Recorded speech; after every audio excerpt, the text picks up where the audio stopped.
It's 9 p.m. in the South Korean capital, Seoul. At a subway station, we've arranged a meeting. This 25-year-old is North Korean. He's asked us not to reveal his face or his name, but he wants to tell us about his past. 잠을 잘 시간이잖아요. 그러면은 방마다 소리가 나요. 맞는 소리가. This is the story of the defectors, men and women who've escaped North Korea.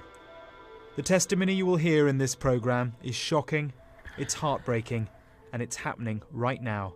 Stories of murder, slavery, torture, imprisonment, rape. Unparalleled in the modern world and recalled by those who survived it.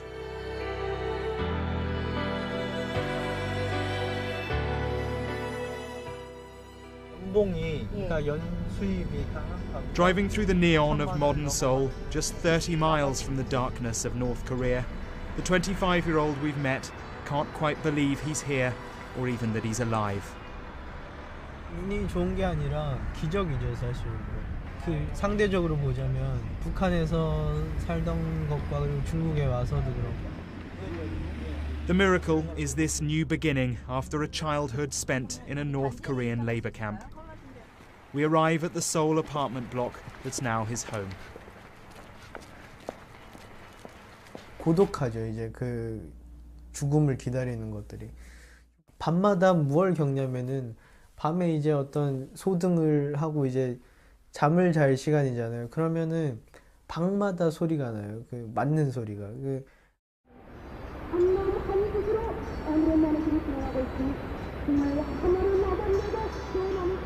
This is the place he's describing. North Korea is one of the world's poorest countries, a closed nation, a people cut off. Communal farms, it's all from a different age. But away from here, out of sight, are the gulags, the political prisons, modern-day concentration camps. Satellite images show their scale, but for a picture of what they're really like, we can only rely on those who've been there. 밤마다 이제 누군가 이제 탈출을 시도하거나 아니면은 좀 안에서 좀 말을 좀 안 들었거나 이런 경우가 있으면은 안에서 그냥 다 벗겨놓고 그냥 때리는 거예요. 온 밤을 때려요. 그리고 이제 These sketches are the recollections of other prisoners who've managed to escape the camps. He's not seen them, but just listen to how his descriptions match. 안전원이 이제 꼬챙이 같은 거 들고 와가지고 다 어떤 남자들 여자들이랑 생식기나 이런 걸 이제 터치를 하면서 거기에 뭘 감췄나 이런 거 보고 이제 방 크기가 한 저 정도의 크기면 한 4평 남짓? 예, 굉장히 작은 방인데 거기에 이제 한 60명이 있는 거죠. 그러니까 앉아있기도 굉장히 어려워요. 그러니까 다 이렇게 빼곡히 이제 앉긴 하는데 제일 무서웠던 거는 그 사람들이 죽는다는 거를 밖에 어떤 사람들도 모르는 거예요. Listening to all this from the bedroom is his mother. The two escaped the north separately. Remarkably, they were reunited in Seoul. She's never told her own story, and for now she says she can't.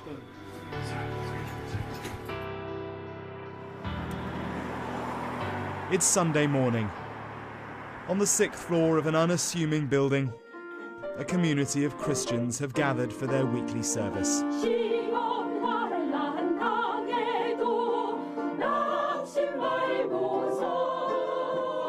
Most of the congregation are South Korean.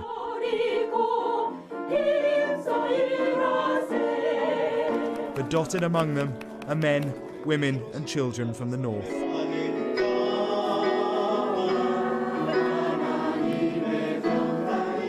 There are about 25,000 North Koreans living in the south. All of them are defectors. They've managed to escape.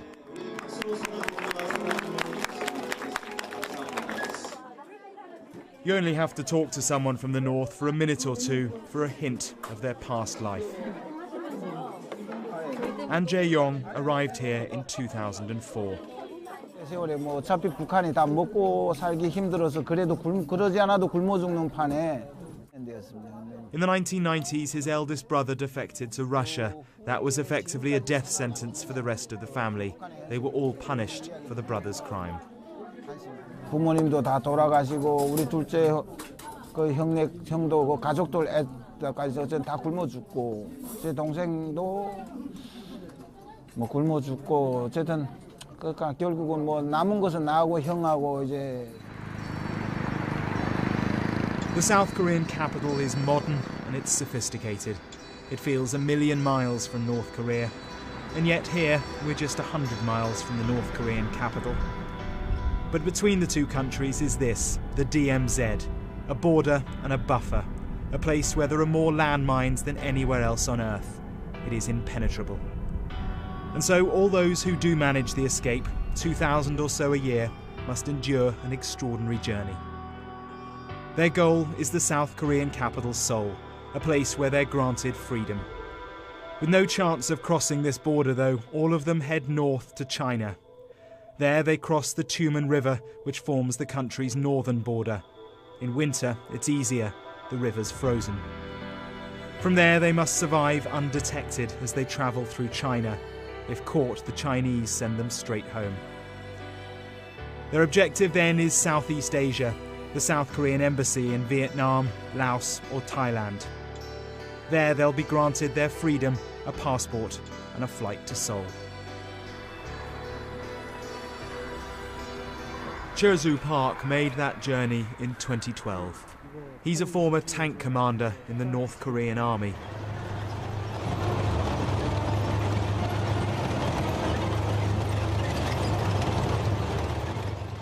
Three years ago, he was here, in the North Korean capital Pyongyang, driving a tank in Kim Jong-un's parade.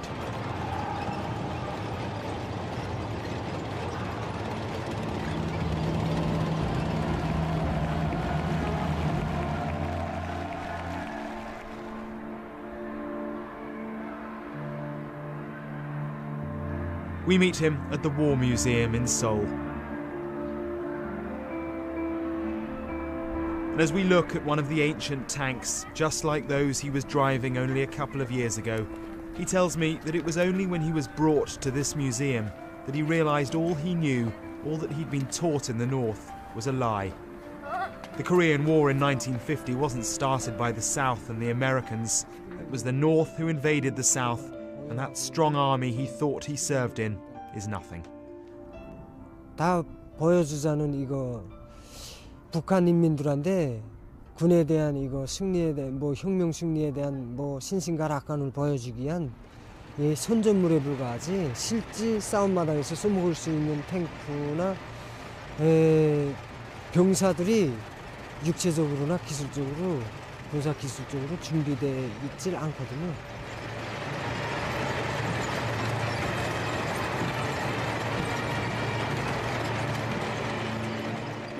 He seems almost lost in his new life. He's cautious too, and not yet comfortable about discussing the details of his escape, why and how he did it. It involves his family. He'll talk about it later, he says, in private.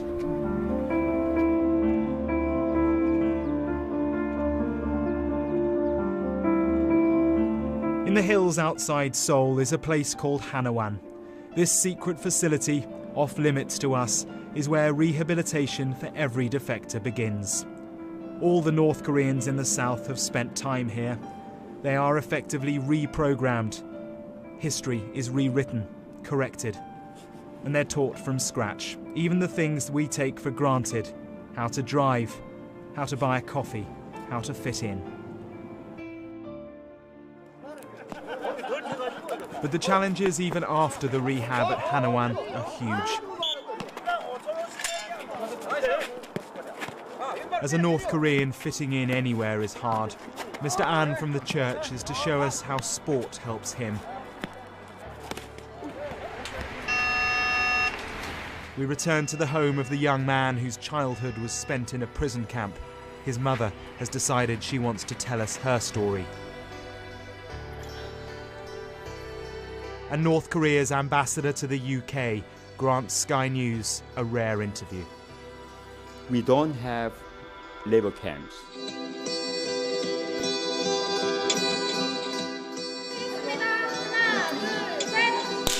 This is a TV show with a difference. 외국과 북한의 밀당. It's not a place you'd expect to find North Korean defectors struggling with their new South Korean lives. But that's precisely who these women are. It's part chat show, part talent contest. South Korean TV personalities laugh with North Korean contestants. 소연 씨가 이런 거 처음 해서. 말로는 표현. 북조선이 각종 훈장과 영웅 칭호를 남발하고 있다고 합니다. Here they impersonate newsreaders from the north. 북조선 주민들을 위해 기분하시오. It prompts a nervous smile. There's a laugh when one young woman admits she can drive a tank. An emotion as others discuss kidnappings in the north. 만약에 그 사람들을 돌려보내면 But it is quickly clear the laughs hide an enduring struggle. This is Lee Shun-shil, free now, but still utterly broken behind the smiling.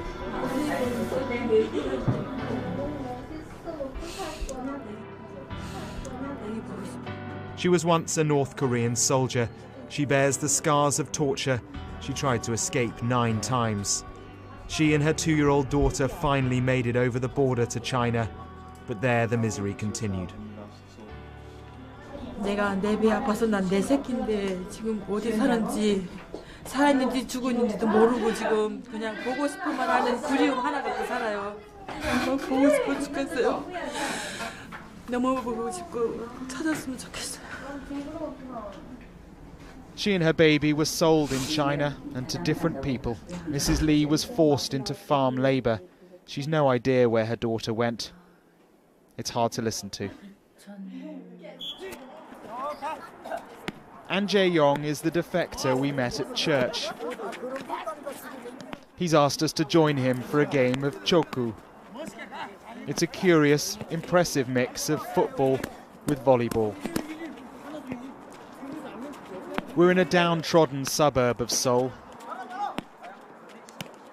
The game allows us a moment to understand one of the many difficulties for North Koreans in the south: integration. South Korea. North Korea. Okay. Who's winning? There are effectively 2 games here. On this pitch, the players are from the north, but down there, on the other, are the South Korean players. 2 nations alongside each other, but not yet together. Moon Young-suk was at the church too. I sense he's struggling. 서로 모두 외로운 사람들인데 여기 와서 우리의 과거를 얘기하면은 이쪽 사람들은 잘 그거를 이해를 못 해요. 우리의 아픔을. The 2,000 or so people who make the escape to Seoul every year are treated with remarkable generosity by the South Korean government. Because this peninsula was once one nation, those from the north are automatically granted South Korean citizenship. With that comes counselling, housing and cash to get them going. But there's a sense that this causes resentment, friction with some from the south. These men are treated as a lower class. Still, it's better than the north. 자유잖아요. 여기서는 북한에서는 뭐 말도 잘 못하고 이게 뭐 자기 말하고 싶은 거 뭐 마음대로 말하고.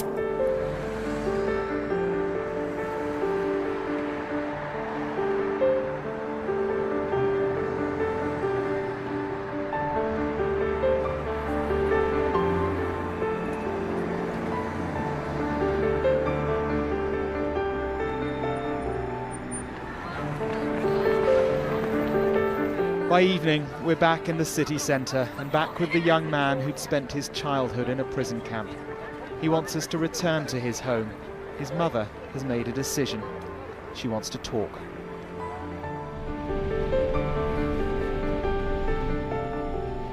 The following morning, we're heading back.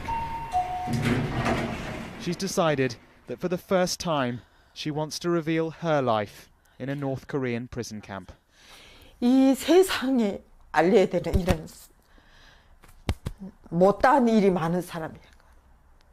그래서 나는 들어가서 그 모진 고문, 모진 아픈 매를 다 맞거든. 내가 석 벗기는 동시에 앞을 잠깐 이렇게 봤는데 끝이 없는 쫙 그래서 이런 현관처럼 복도인데 벽 쪽에 쫙 이렇게 자그마한 철문들이 다닥다닥다닥 이렇게 요만한 간격을 붙은 거 보니까 그게 바로 그 죄수들 들어가는 그 감방이더라고.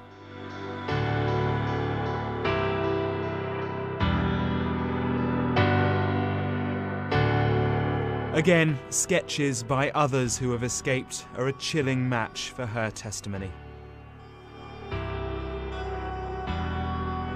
그 감방 자체가 사람이 키로 된 감방이 아니고 사람이 앉으면 약간 이렇게 공간이 이렇게 그래서 이렇게 개 나가고 개 들어오고 개 구멍처럼 그렇게 했는데 내가 다른 감방 형태는 몰라요. 내가 있던 감방은 그래서 내가 딱 하나만 이렇게 앉아서 요만한 깔개를 하나 주고 그 옆에 오줌똥을 이렇게 사고 막 피자국이 톡 이렇게. She lived like this for 2 years. She counted the days on the wall in blood. 내리국길 하나씩 해주는 거예요. 다 빠지기 시작하니까 제일 바쁘던 게 이 엉덩이 살려 꼬리뼈가 살이 다 빠지고 꼬리뼈가 더 길어지고 하니까 그 꼬리뼈가 콘크리트에 이렇게 대와가지고 거기 이제 이렇게 진물에 피에 이렇게 나가지고 거기 자꾸 전염되면 이렇게 헐게 되면 이제 허는 거 이게 구창에 있는 게 썩어 들어가면 이렇게 해서 이거 못 들고. All this for being caught trying to escape her country. 그렇게 하니까 이 머리채를 그때 이렇게 이랬는데 머리채를 이렇게 감아가지고 저 책상 모서리에 찢더라고. 짐승보다 더 악랄해요. 짐승보다. 사람이 사람을 어떻게 그렇게. Hyun Hak-bong is North Korea's ambassador to the UK. He represents the North Korean government and its policies, and he agreed to a rare interview with us. Well, those guys who made the wrong against the government, needs to be punished. But we don't have labor camps. Actually, we have education camps, all right? Not camps, the education place. It is a denial repeated again and again by North Korea. Western countries say that we have labor camps, but that is not true. A United Nations report released in February concluded beyond doubt that the camps exist. Systematic, widespread and gross human rights violations have been and are being committed by North Korea, it said. And the gravity, scale and nature of these violations reveal a state that does not have any parallel in the contemporary world. Unspeakable atrocities. But we've heard from witnesses who are willing to speak and to recall their hell. Their words provide a unique record.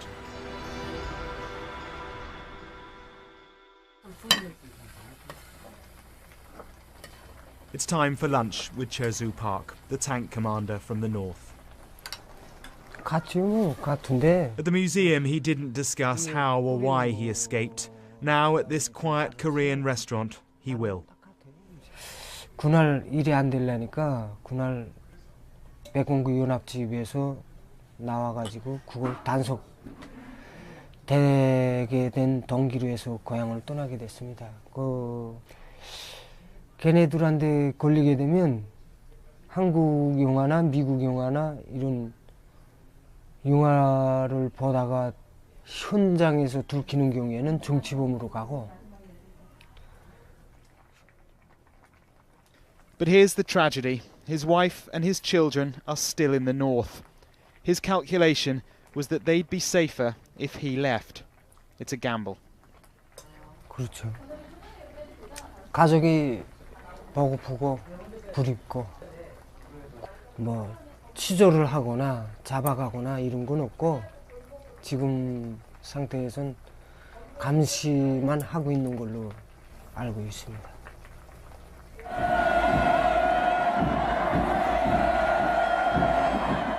We spent a few days inside North Korea last year. It was a strange trip. We were only allowed to see what our minders showed us. I've never seen so many people so devoted to one man. The devotion is quite extraordinary, hard to understand, hard to explain. But Mr. Park says it's simple. 그게 존경하고 사랑해서가 아니고 내가 거기서 눈물을 흘려야 될 때는 눈물을 흘려야 되고 외쳐야 될 때는 외치지 않으면 정치적 감투를 씌우고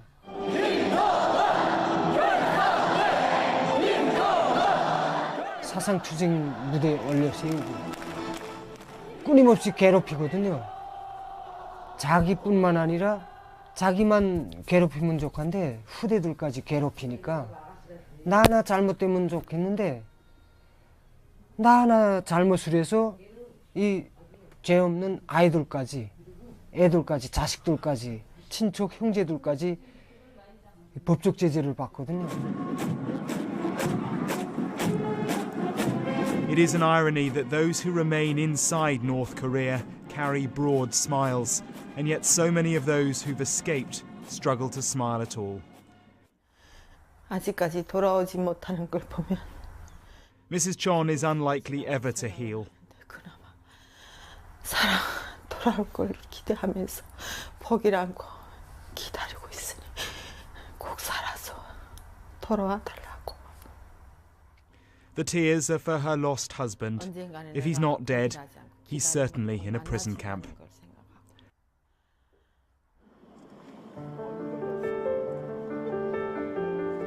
And that's the thing. The hell everyone has described here isn't history.